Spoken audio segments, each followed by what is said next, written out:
If someone you loved called your name from deep inside the woods in the middle of the night, would you answer? Most people say no, but fear changes when the voice sounds real. And in the Appalachian Mountains, there's a story about a family who answered something they never should have. I'm Adrian Vale. Tonight, I'm not reading a story sent in by anyone. Tonight, I'm bringing you one of America's oldest and most disturbing legends, a case whispered about for more than 2 centuries, a story of voices in the dark, unseen hands, and a death many believed was murder by something no one could touch. This is the legend of the Bell Witch.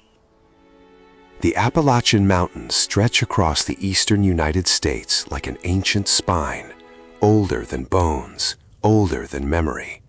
Their forests are dense, their valleys deep, and their silence can feel heavier than sound.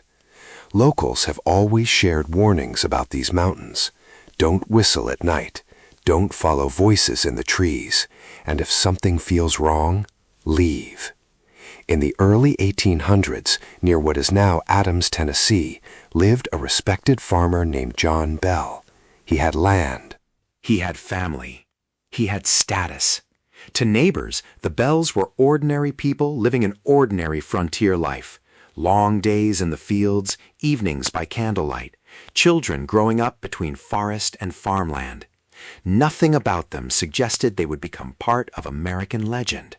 Then, one evening, John Bell saw something near the edge of his cornfield. At first, he thought it was a stray dog, but it stood strangely still, watching him. When it turned its head, he froze. Its body looked canine.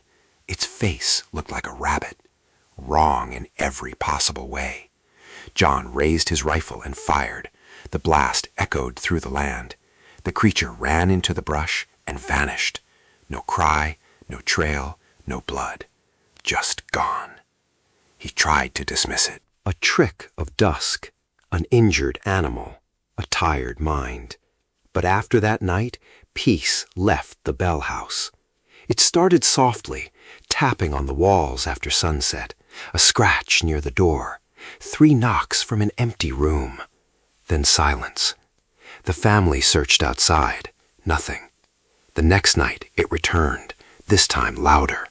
Chains dragging across wooden floors, heavy footsteps upstairs when no one was there, beds shaking in the dark, children crying, candles blown out by air that came from nowhere. Night after night, the house became a machine built to produce fear. And then it focused on one person, John Bell's daughter, Betsy.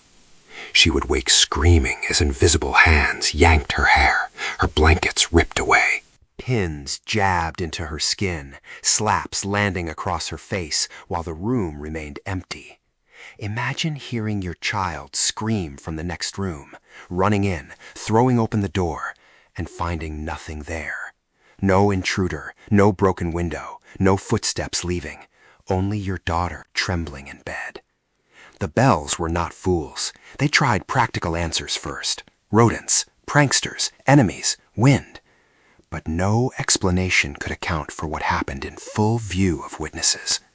Soon, neighbors heard the rumors. Then they heard the sounds themselves, and rumors became visitors.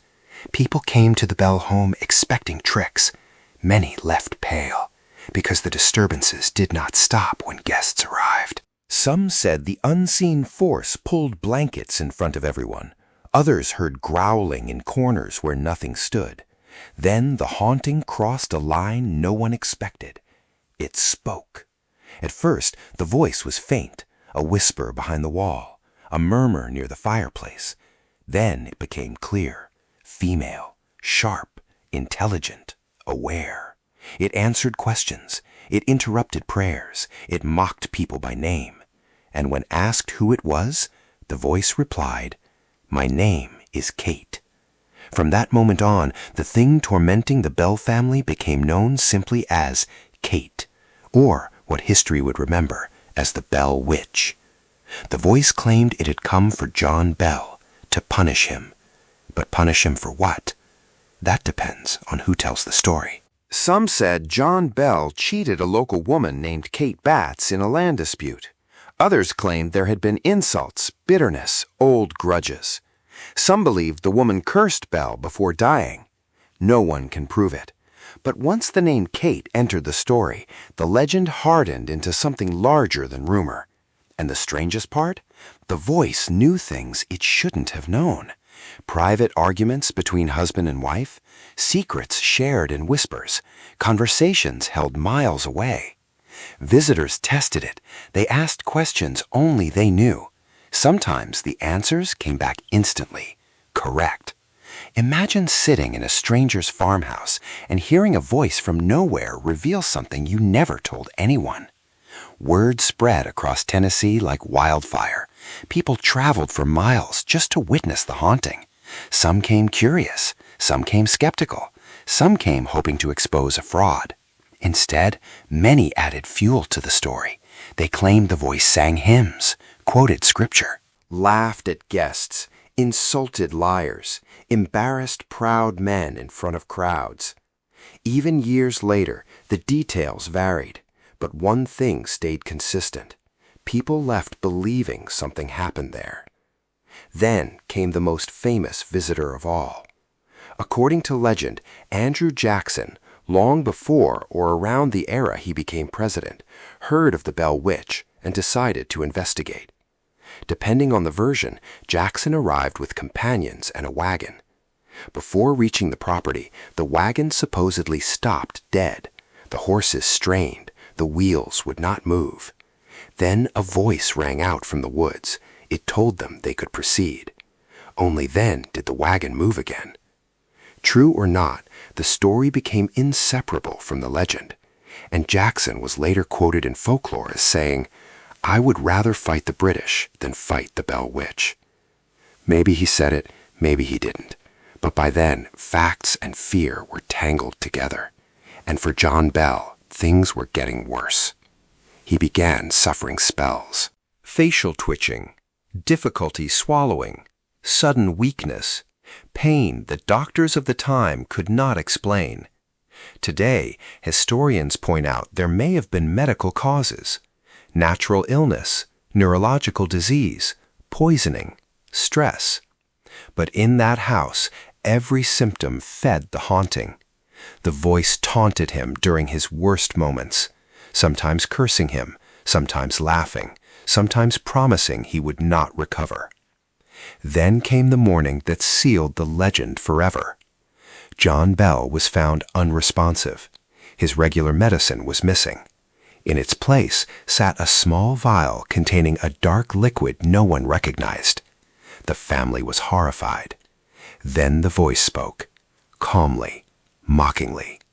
"I gave him a dose last night." Hours later, John Bell was dead. No autopsy, no modern testing, no certainty. Only fear, and a story that would outlive everyone in that room.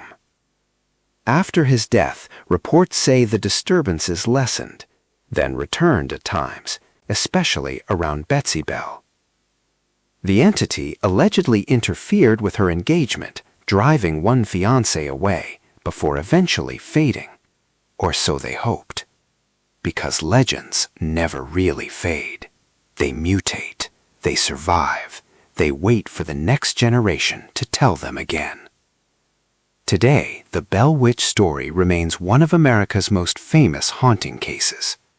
There are books, investigations, debates, skeptics who see social tension, folklore, illness, and exaggeration, believers who say too many witnesses reported too much for it all to be false. And then there is the Bell Witch Cave, a place tied to the legend that still attracts visitors from around the world.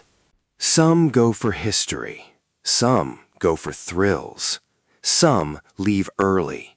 They say the cave air feels wrong, that whispers echo where no one stands, that something watches from the dark. Maybe it's imagination. Maybe it's the power of expectation. Or maybe certain stories leave fingerprints on a place. So let me ask you again, If someone you loved called your name from deep inside the woods, would you answer?